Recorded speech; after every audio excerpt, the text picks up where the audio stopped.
All right, let's dive into one of the most dramatic stories ever told. We're talking about a stage set by a king's massive ego, where three men face a terrifyingly simple choice: bow down or burn. This is the story from Daniel, chapter 3, a raw, head-on collision between absolute power and a faith that just refuses to break. So, let's get right to the heart of it, shall we? What happens when the command of the most powerful person on the planet smacks right into a conviction that will not budge an inch? That's the core question here, and this story puts it to the ultimate fiery test.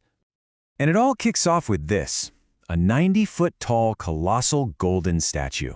King Nebuchadnezzar of Babylon had it built, and trust me, this wasn't just some piece of public art. No, this was a political weapon, a tool designed to hammer his diverse, sprawling empire into unity with one single, non-negotiable command.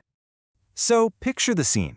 We're on the plain of Dura, and the king has gathered every single important official from all across the empire.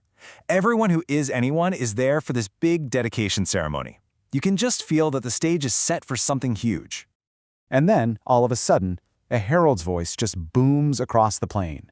The message is for everybody. It doesn't matter where you're from, what language you speak. This applies to you. It's a universal decree, and there is absolutely no room for interpretation. The command itself couldn't be simpler. When you hear the music play, you fall on your face and you worship the statue. And the penalty for not doing it? Well, that was just as simple and totally terrifying. You get thrown into a blazing furnace. So yeah, this was way more than a request. It was a brutal test of loyalty, with an orchestra providing the countdown. Which brings us to a really important question. Why? I mean, why would the most powerful man in the world care so much about whether people bowed to his statue? Well, when you dig into it, you find out the king's motivation wasn't just about religion, not even close. It was a very calculated political move, and it was all rooted in power, control, and, let's be honest, a whole lot of pride. So let's break this down, because it's fascinating. Bowing down was basically a public pledge of allegiance. It meant you accepted his total authority. It was also a way to force unity, to get this huge, diverse empire to rally around one thing. But here's the real kicker. It was about pride. See, Nebuchadnezzar had been told in a prophecy that his kingdom wouldn't last forever. This statue was basically him shouting, "Oh yeah? Watch me." So for anyone to refuse, that wasn't just dissent. It was a direct act of rebellion against his entire vision. Well, you know what happens when you issue a command that's that absolute. Defiance was pretty much inevitable, and it led to this incredibly dangerous confrontation right in front of the king himself. The accusation comes from some other officials, and you can just feel the professional jealousy dripping from their words. They rush to the king and basically tattle on three Jewish administrators, Shadrach, Meshach, and Abednego. And these are men the king himself had put in positions of power. They say, "Hey, king, those guys you promoted, they're completely ignoring you." And Nebuchadnezzar's reaction is, well, it's exactly what the accusers wanted. He absolutely explodes. We're talking pure, unfiltered rage. The text says his face was literally distorted with fury. I mean, think about it. This is a guy who has probably never been told no in his entire life, and now he's facing open rebellion. So the king brings the three men before him. He gives them one last chance to bow. But listen to how he frames it. He makes it a direct challenge, not just to them, but to their God. He basically asks, "Who do you think is more powerful here, me or this God of yours?" And here it is, the crucial moment. Their response is one of the most powerful statements of faith you'll ever hear. They say, "Look, our God is more than able to save us, but even if he doesn't, we want to make one thing crystal clear, O king, we are still not going to serve your gods." I mean, wow. Their faith wasn't a transaction. It didn't depend on them being rescued.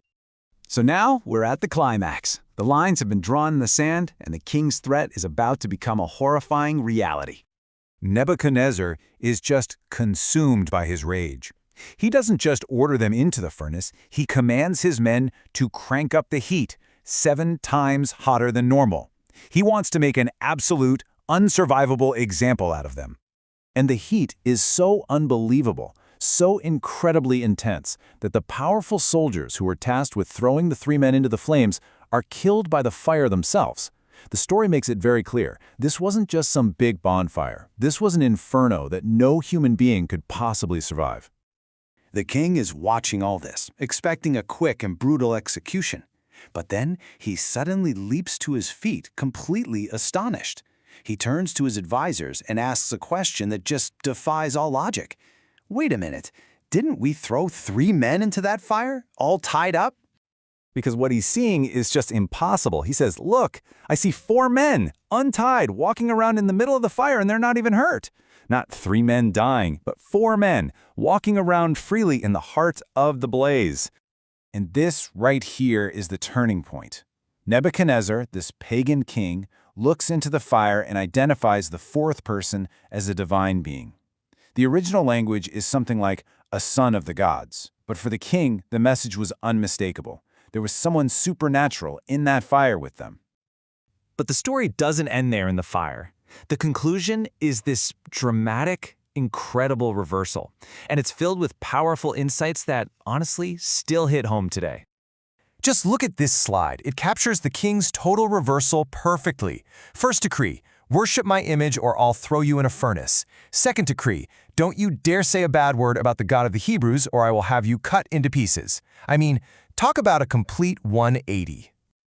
Their deliverance was just total and undeniable.